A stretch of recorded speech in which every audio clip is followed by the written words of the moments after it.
Bonjour, étude détaillée de la page média, interface principale pour l'importation de médias et l'organisation des clips dans DaVinci Resolve. Ce tutoriel DaVinci Resolve 18 s'adresse aux utilisateurs ayant déjà les bases. Il s'agit d'un perfectionnement. N'oubliez pas de cliquer sur le pouce j'aime et de vous abonner à ma chaîne si ce n'est pas déjà fait.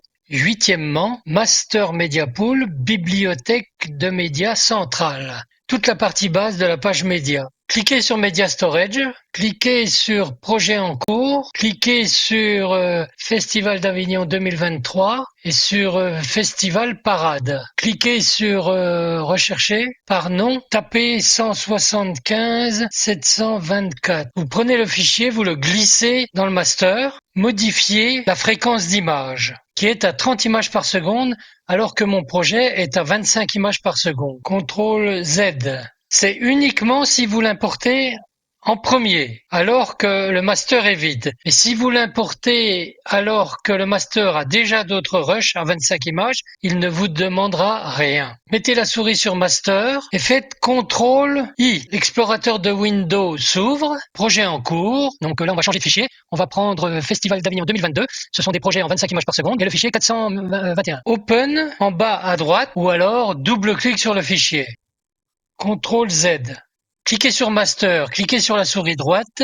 Vous pouvez importer média, voilà, CTRL I. Cliquez sur l'explorateur de Windows. Cliquez sur Projet en cours. Cherchez votre fichier dans Festival d'Avignon 2022, voilà, parade. Cliquez, tenez le clic et glissez le fichier dans le master. Vous pouvez également glisser votre répertoire complet. Dans Master, voilà. CTRL Z deux fois. Refermer la zone de recherche. Traduction française de la souris droite sur le Master. Donc, ce que l'on va faire, d'abord, on va organiser notre structure en fonction de nos projets. Donc, vous organiserez en fonction de vos projets. Newbin. Je mets toujours une lettre de tri. A-8 timeline. C'est pour que ma structure soit toujours la même dans tous mes projets et que je puisse trier de la même façon. Shift CTRL N pour ajouter un chutier. B-8 B logo et titre. Shift CTRL N C-8 Sound Design. Souris droite Newbin D-8 utilitaire. Pour trier dans le master, cliquez sur la souris droite et vous avez tri par nom ascendant. Vous pouvez modifier le tri. Shift CTRL N E-8 étalonnage. Newbin F-8 VFX. Et dernier chutier Newbin Rush. Et dans les rushs, je ferai des sous-fichiers par date. Je vais tout de suite importer projet en cours, Festival d'Avignon, par exemple, parade. Donc je le glisse dans Rush, ça fait mes chutiers par date de tournage. Pour un professionnel, ça pourrait être par date de tournage aussi, mais par décor, par exemple. Choisissez en fonction de vos besoins. Je vais importer tout de suite un autre fichier qui se trouve ici dans Tuto. Ce sont des rushs que j'ai importés de DaVinci. Donc voilà, ici. Il y a du Béraud, il y a un peu de tout. Il y a du 24 images par seconde. Vous voyez, il a rien demandé là. Et pourtant, si vous regardez, là on est à 23 976 images par seconde. Donc l'inspecteur ici, les métadatas ici. Alors dans l'inspecteur, si vous cliquez, vous avez trois onglets actifs, File. Et dans File, vous avez un résumé des métadatas. Donc vous retrouvez la même chose avec, vous voyez, les fichiers de Blackmagic, ils ont déjà renseigné les informations de la caméra, de la scène. On peut rajouter un shoot. Ici, j'ai le nom du fichier, ici, et là, j'ai le nom du clip. Donc, je peux modifier le nom du clip. Je peux mettre, par exemple, je pourrais mettre le décor, le titre de la scène, par exemple, le décor, par exemple, dans quelle ville on se trouve. Avignon. Avignon. Je pourrais rajouter la rue. Avignon. République. Par exemple. Ensuite, je peux mettre un mot-clé ici. Ah oui, je peux mettre Avignon ici. Avignon. Donc, c'est pas la peine que je le répète ici. Donc là, mon décor, c'est République. Ou rue, République. Avignon. Avignon, vous le retrouvez ici dans les métadatas keyword. Donc, mot-clé. Vous pouvez en mettre plusieurs en séparant par une virgule. Donc je mets le mot-clé et je mets ma caméra, B par exemple, scène 2, shoot 5, et tech 3. Caméra, scène, plan, prise, mot-clé. pour afficher ces colonnes. Souris droite, sous-menu. Donc ici, voilà, il est en français là. Donc sous-menu. Donc j'ai rajouté clip name, keyword, send, shoot, take et proxy. Créez un proxy, vous cliquez sur le fichier et vous faites générer proxy média. Alors nous allons rajouter donc une timeline. Donc par exemple, je prends le fichier là, créer une nouvelle timeline. Je crée une nouvelle timeline, je glisse ma timeline dans échutier timeline. Voilà. Vous avez le sous-menu de la timeline, vous voyez, n'est pas tout à fait le même. Chaque fichier a un sous-menu légèrement différent. Ici, un VFX, par exemple. Je crée composition fusion. Si je fais le sous-menu, dans Sound Design, je rajoute deux sous-chutiers, c'est mieux hein, quand même. Alors, new bin, que SD-18, musique, et je rajoute new bin, donc SD, bruitage. Voilà, discussion. Je vais chercher dans mon répertoire musique. C'est pas tout à fait le même, c'est pareil en fonction, vous voyez. Donc pour la musique, c'est pareil, c'est le même. La barre d'outils du master, donc qui se trouve ici. Donc à gauche, vous pouvez faire disparaître ou afficher le master. Vous pouvez vous déplacer dans les fichiers, mais je ne sais pas trop comment.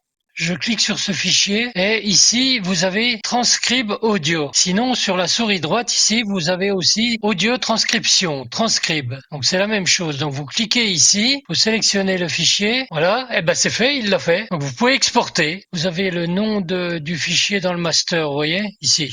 Vous pouvez afficher soit les vignettes avec les informations, soit les vignettes, vous pouvez zoomer, dézoomer, soit en colonne. Ici, vous avez une zone où vous pouvez partager votre master ici. Vous pouvez le partager on peut avoir deux masters verticalement. Donc, master et media pool. On peut transférer des fichiers de l'un à l'autre. Horizontalement, master, media pool. Donc on peut transférer des fichiers, pareil. Un autre outil intéressant, c'est vous vous mettez sur Master ici, vous cliquez sur la souris droite, Open New Window. Et il ouvre une fenêtre du Master indépendante, complètement indépendante. Et pareil, on peut faire des transferts de l'un à l'autre. On peut en ouvrir plusieurs d'ailleurs. Si je fais ça, voilà, j'ai une fenêtre. Donc je peux la mettre sur un deuxième écran.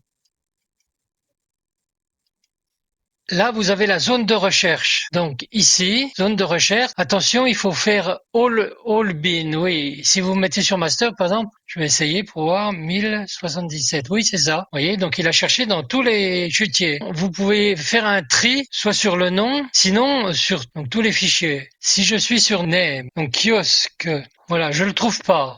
Clip name, voilà, c'est ça. Donc refermer la zone de recherche.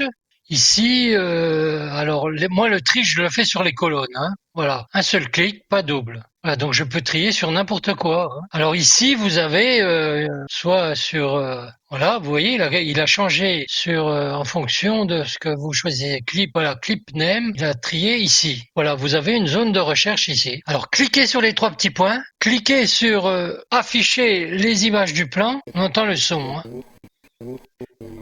C'est faible, mais on l'entend. Ici, sur l'écran, ça défile. Vous voyez? Regardez. Ça, je sais pas. Je vois pas où ça s'affiche. Là, je sais pas. Les chutiers paramétrables et les chutiers partagés. Donc les chutiers intelligents. Ils apparaissent ici. Alors, les Smart Bin fonctionnent avec cliquez sur DaVinci Resolve Préférences, Other, Edit. Ici, vous avez des Smart Bin automatiques. Par exemple, avec les mots-clés. Save. Voilà, il est apparu ici. Alors, des mots-clés, j'en ai. Vous voyez, il y a une zone déroulante qui s'est mise ici. Tous les chutiers qui portent le nom d'Avignon et Motel, donc vous allez retrouver celui-ci dans les deux côtés. Vous pouvez afficher, préférence, peut-être la timeline. Oui, ça c'est bien. Timeline, save. Comme moi je mets toutes les timelines au même endroit, parce que là, regardez, vous voyez, il m'affiche toutes les timelines, et si je vais là, ben, ah non, il y en a qui sont ailleurs. Ah oui, je sais pourquoi. C'est parce que j'ai un sous-chutier ici. Donc c'est pour ça que j'en vois plus ici. Et admettons que je mette une timeline à densité, par exemple, ça correspond à Béraud, là. Mes timelines. Donc on ne voit pas densité ici. Par contre, ici, on la voit. Vous pouvez créer des smart bins, créer un chutier paramétrable, ou éventuellement modifier celui-là. Ça, c'est un smart bin que j'ai créé moi. Donc, je peux le modifier, edit. Donc, je lui ai dit de me mettre Mediapool propriété, les scènes, contient 1, la scène 1. OK.